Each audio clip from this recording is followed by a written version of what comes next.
In 1807, the South China Sea belonged to one woman. While European navies struggled to control their own coastlines, Ching Shih commanded 80,000 pirates, 1,800 warships, and a floating empire that brought the mighty Chinese Imperial Navy to its knees. This is the incredible true story of how a courtesan became history's greatest naval commander, ruling an empire larger than many nations. Ching Shih's story begins in the murky waters of the Pearl River, where she worked on a floating brothel serving sailors and merchants.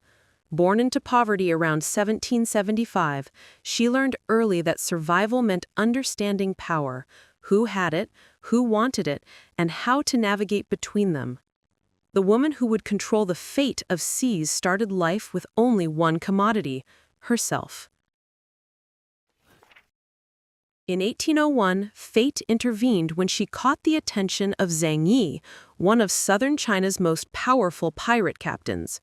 Zhang Yi wasn't just another sea robber. He was a visionary uniting scattered pirate gangs into a formidable confederation. When he married the young courtesan, he gained more than a wife. He found a strategic partner whose sharp mind would prove essential to his growing empire. Zhang Yi's confederation revolutionized piracy through organization. Instead of individual captains raiding independently, he unified pirates into 6 massive fleets identified by colored flags: red, black, white, blue, yellow, and green. The Red Flag Fleet commanded over 300 junks and 40,000 pirates. This wasn't crime. It was a maritime nation with laws, taxes, and government. For 6 years, Ching Shih absorbed every lesson about power and leadership. She observed how her husband balanced competing captains, managed logistics for tens of thousands, and negotiated with imperial officials and foreign traders. She witnessed the delicate diplomacy required to maintain unity among fiercely independent sea captains, each commanding hundreds of loyal followers. When Zhang Yi died suddenly in 1807, the Confederation faced its greatest crisis. Without their unifying leader, the 6 fleets threatened to fragment, returning to chaos. Seasoned captains began positioning for a power struggle that could destroy everything. But they underestimated the widow who had spent years learning the intricate art of maritime command and political maneuvering. What happened next defied every expectation of Chinese society. Instead of retreating into mourning, she moved with lightning speed to seize control of the entire Confederation.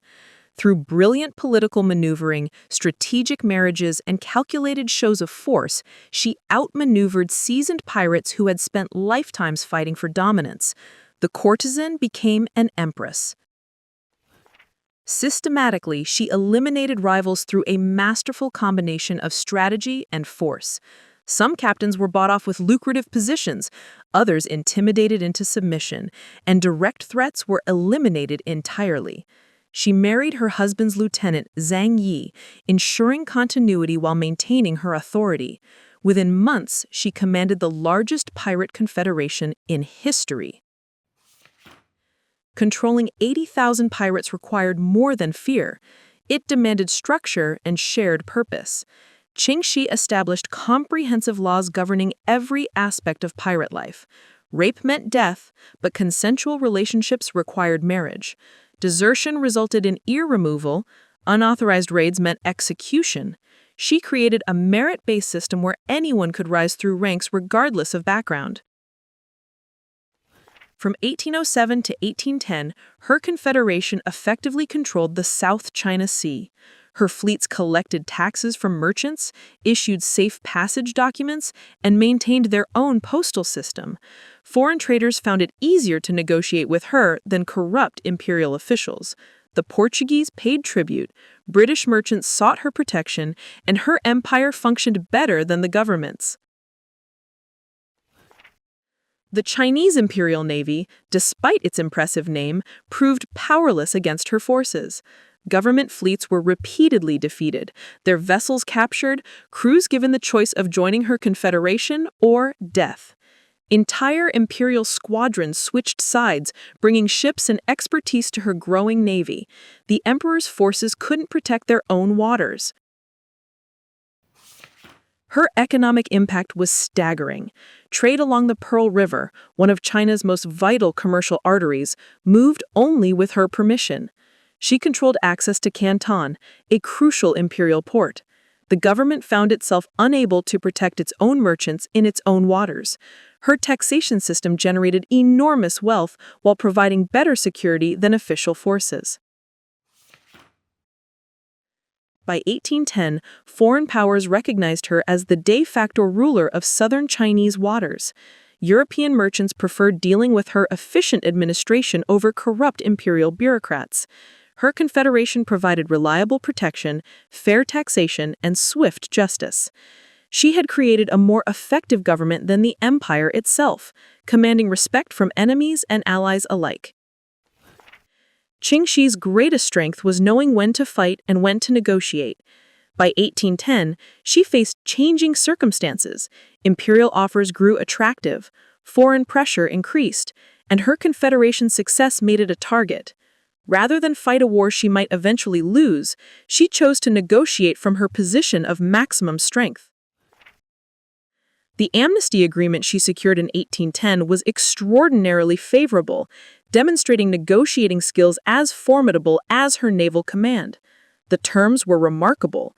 20,000 followers inducted into the Imperial Navy with ranks intact. She retained command of 300 vessels and received the title Lady by Imperial Decree. Her organization was legalized and absorbed into imperial structure. Unlike other pirate leaders who died violently or in poverty, she orchestrated her exit as masterfully as her rise. She transformed from the government's greatest enemy into one of its most valuable allies. Her knowledge of maritime affairs, naval tactics, and personnel management made her invaluable on coastal defense and trade protection. Returning to Canton, she established vast commercial enterprises, including gambling houses, brothels, and trading operations. She became one of southern China's most wealthy individuals, her business acumen proving as sharp as her military leadership. The woman who once sold herself to survive now controlled significant portions of the region's economy. She maintained significant influence as an intermediary between government and maritime interests. Her understanding of coastal trade routes, naval tactics, and personnel management made her invaluable for maritime policy. Former enemies sought her advice, and her recommendations shaped imperial naval strategy for decades. Power had simply changed forms, not diminished. When comparing maritime leaders, the numbers are staggering.